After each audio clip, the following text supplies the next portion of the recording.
Allez, tchuss les moveurs. Petite vidéo improvisée avec ce nouveau pot là, MVT S-Race. Donc comme je disais dans la petite vidéo précédente de comparatif, il est vraiment beaucoup plus court que les pots que j'essayais avant, c'est-à-dire le Conti CHR ou le Ninja G2 Master Replica, qui étaient des pots très similaires, qui sont des très bons pots, mais ça c'est tellement plus court qu'en fait ça ampute le couple sévèrement. Donc en fait quand je l'ai essayé, premier essai comme ça, montage le plus simple, avec la corne au plus court, pour voir la différence la plus importante. Ah bah grosse déception, ça a tellement moins de couple que ça partait mais très tard. Et même plein gaz, j'avais un petit peu moins de régime, pas beaucoup, mais j'étais presque pareil que les pots précédents, à cause de la transmission qui était déjà un petit poil longue avec les pots précédents. Alors là c'était clairement trop long quoi. Donc je l'ai rallongé au maximum. Alors effectivement il n'y a pas 25 mm, hein, c'est plutôt 15 mm maximum qu'on peut rallonger. Voilà, ça allait mieux. J'ai récupéré du bas régime un peu. Ensuite j'ai modifié la transmission. Alors il y a un véhicule qui arrive. Hop là, on va se mettre sur le côté. J'ai modifié la transmission, j'ai mis une couronne de 54 au lieu de 52 dents. Résultat des courses, ça va un petit peu mieux. J'ai quasiment récupéré les performances précédentes. C'est-à-dire que en fait le couple est presque similaire à ce que j'avais avant. Je suis pas encore aussi bien qu'avant, hein. En fait le Conti et le Ninja là, c'était quand même, pour la configuration que moi j'avais, c'était quand même quasiment le top, hein, je pense, hein. Donc celui-là, il faut raccourcir sévèrement la transmission pour prendre plus de régime. En fait, ce pot, il est à l'aise vraiment dans les très hauts régimes. Tous ceux qui mettent ce pot-là sur des moteurs qui prennent 8-10 000 tours, même 10 000 tours, c'est même pas assez, quoi. Enfin, je pense, hein. Voilà, faut vraiment des transmissions très courtes, genre du 10-60 ou des choses comme ça. Moi, je suis en 10-54, mais parce que j'ai un tout petit vario. Si j'avais un vario grande plage, c'est 10-60 minimum, hein, voire plus. Voilà, donc 10-54, ça va mieux. C'est encore pas régime max, je suis comme avant, je suis autour de 12 350, entre 12 200 et 12 500, hein, ça dépend s'il y a du vent, bon bref. C'est à peu près comme avant. Là, j'ai allégé un petit peu pour voir si je peux reprendre un petit peu plus de régime, et au bout du bout, quand l'ouverture est maximale. Ah oui, alors ce que j'ai gagné avec cette couronne plus grande, c'est que mon variateur s'ouvre vraiment à fond. Donc maintenant, j'ai récupéré une plage de variateur maximale. Malgré tout, ça reste un tout petit variateur. Donc, bon, je vais refaire un petit essai là. J'ai déjà fait un essai juste à l'instant. Là, je lui ai mis une grosse charge dans la gueule. J'ai pris 12 350, pas plus, avec un vent un peu défavorable. On va voir dans l'autre sens. Vitesse de pointe, je fais pour l'instant 106. Donc c'est à peu près comme avant, hein. C'est voilà, dans le sens où je le fais, d'habitude je prenais 105. Donc on va dire que les performances sont là quand même. Mais il faut que je raccourcisse encore la transmission. Donc je vais essayer du 10, parce que le but c'était quand même de prendre plus de régime, hein, 12 500, 13 000. Pourquoi pas un petit peu plus? Après je veux pas l'emmener à 13 500 ou plus, je veux pas l'éclater quoi, voilà.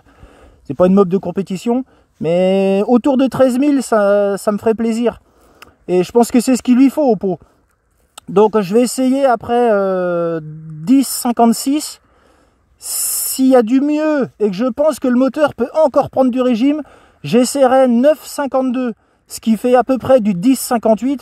Je pense que ça sera le maximum, parce qu'après ça va déjà passer les 13 000 normalement, et je veux pas qu'il... Enfin voilà. Donc là je refais un petit essai rapidos, 10,54, juste pour faire voir comme ça en vidéo. J'espère que ça sera pas trop pourri. Et puis après la prochaine étape, ça sera 10,56. Je pense que 10,56 devrait être l'idéal, certainement. Allez, on va voir ça. Alors.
Alors, bon, j'espère que ça va aller.